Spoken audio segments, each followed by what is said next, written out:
Hey, what's up, guys? It's your in-house turbo elitist here, Gnomonkey. I'm here with your PVM quick tip of the day. You dying to those Warden insanity skulls? Oh, man.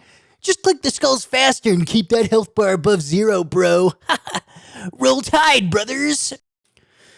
Oh boy, here comes the newest TOA complaint video, this time from Gnomonkey. This video is not actually going to be about TOA specifically, but PVM content in general. Raids, single-player bosses, everything. TOA is now very close to overtaking TOB in terms of total completions. As of writing the script, TOB has 5.5 million completions, and TOA has 3.25 million normal completions and 1 million expert completions. TOA has been out almost exactly 2 months now, where TOB has been out for 4 years. Is this necessarily a bad thing? No, not at all. This paints a clear picture of TOA being much more accessible than TOB for the average player, which is absolutely a good thing. More people than ever have been jumping into raids that were prohibited from them before, whether due to requiring teammates or that skill floor being a lot higher than anything they've dealt with previously. In the process, this accessibility did come at a cost that I would argue could have been avoided, and possibly still can be with a few solid updates. Tasty made an amazing video about burnout that touches on similar topics, so if you haven't seen that, make sure you check it out, and I'll leave it in the description. Before we get into it, I want to define some terms I'm going to be using. These come from other competitive games and typically aren't associated with RuneScape, but are absolutely applicable to the game. First is a skill floor. This is the absolute minimum skill required to jump into something with no experience. Something like Giant Mole has an incredibly low skill floor, whereas TOB has a very high skill floor. Typically, a lower skill floor is better, as it means content is more accessible. Next, there's skill ceiling. This represents absolute mastery of a piece of content. Using the same references as before, Giant Mole has an incredibly low skill ceiling, while TOB has a high one. Unlike a skill floor, a skill ceiling you typically want to be as high as possible. Content that is more difficult to master offers more longevity and complexity than something with a low skill ceiling. TOA has an amazing scaling difficulty with raid level. You can jump in and do a raid at any skill level and get completions relative to your skill/gear. You're newer to PVM, you likely can still get a 150 done fairly easily with some practice. A 300 level raid is realistic for just about anybody as well, which is amazing. The problem is that pushing this raid level higher does not make the raid more difficult in a complex or depthful way. A 500 level raid looks the same as a 350 level raid. Things will just have more health and defense, meaning you simply need to not make a mistake throughout a longer raid. This is more difficult, but not in an interesting way. Fighting Baba at 450 raid level, you will simply red X the boss to avoid the damage. A 500 raid level, Baba is also just red X the boss, just for a bit longer. Is there any special tech to speed up Baba or up that complexity? Besides getting better at skipping boulders and getting into red X faster, that's really where the depth ends. TOB, on the other hand, while very hard to jump into at a base skill level, has an ocean of depth to it. You can get through Maiden simply blowpiping her and freezing most of the crabs. If you want to speed it up, you can clump those crabs together and have your ranger chin them with some coordination. Then you can start scything her and moving each time she attacks to avoid blood and do some more damage. Then you learn you can avoid her draining your stats by equipping a ranged weapon as she attacks, and that you can skip the final set of crabs by freezing them and just killing her before they unfreeze. Then you learn about stacking the first and second set of spawns together to kill them all at the same time with a ton of AoE. Every room in TOB has similar depth to this. A boss in TOB that seems straightforward always has a tremendous amount of tech behind the scenes the pros will use to speed it up. This gives the raid an insane amount of replayability, as with each completed raid, you'll get a little better at the content and be able to learn new tech.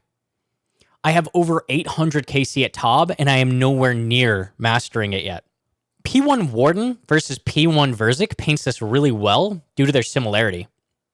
Verzik utilizes careful coordination with your team in order to spread out your special attacks to do maximum damage to Verzik, while running behind a pillar with careful timing to avoid damage. There's a sense of urgency here, as pillars can be damaged and fall. There are many different techniques that allow for more damage, things like pre-hits, tactically tanking damage at specific times. Even TOB's arguably simplest boss, which is P1, has a lot of depth. Now let's look at P1 Warden. There are energy skulls flowing out of each side of the pillar, so you're required to tank one of these sides for a few hits to offset the wardens on both sides of the arena. They then will drop UFOs, which can be easily dodged by moving a few tiles or completely ignored by just running to the safe spot. Finally, the Wardens will fire 2 damaging orbs. In teams, one will require grouping up and the other spreading apart to somewhat reduce the damage. In solo, you simply take a lot of damage with no mechanic involved whatsoever. There's absolutely no way to avoid this damage. It is simply a DPS check. Will you kill the pillar before getting hit again?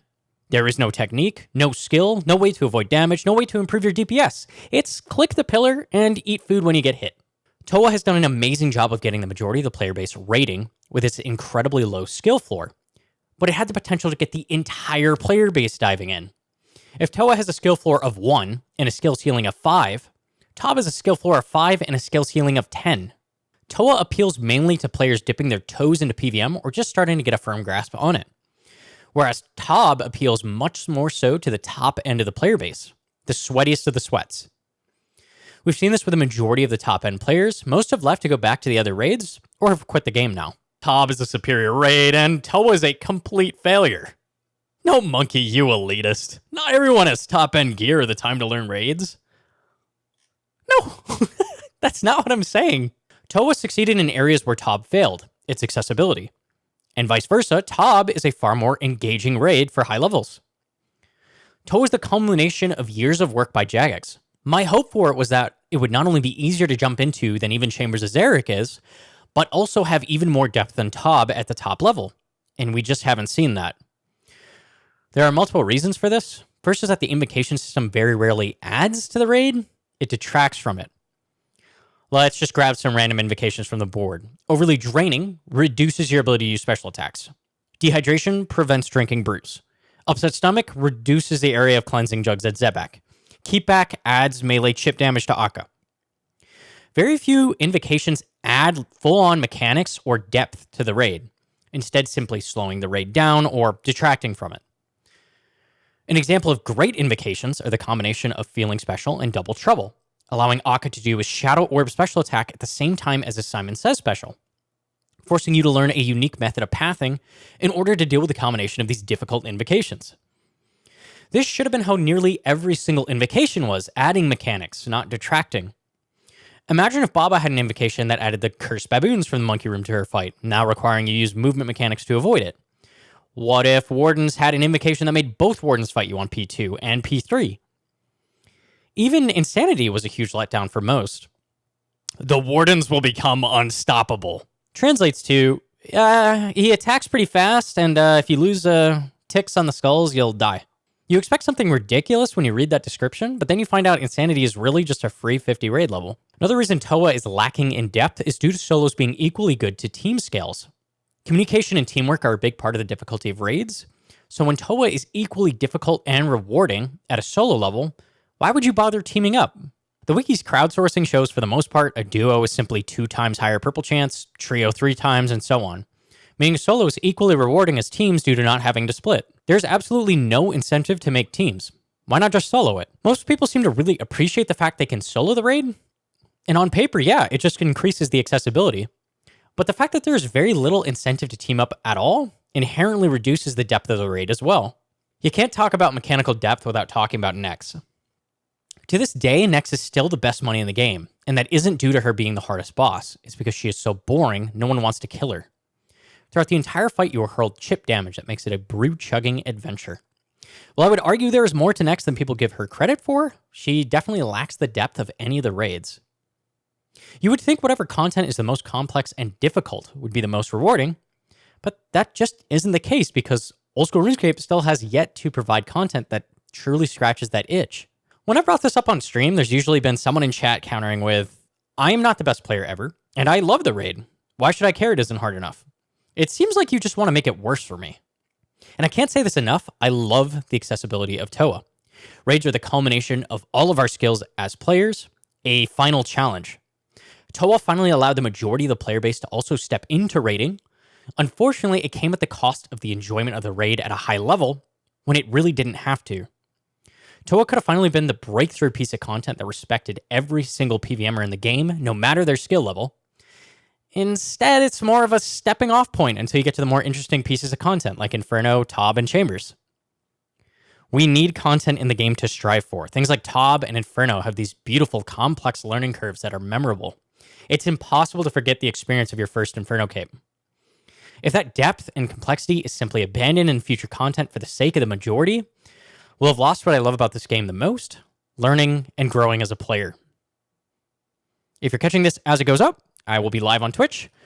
I'm going to be sending attempts at solo TOB, and I always love to discuss these kinds of topics over there, so come check it out. That's it for the video. Leave a like if you liked it, and or subscribe. Thanks, guys.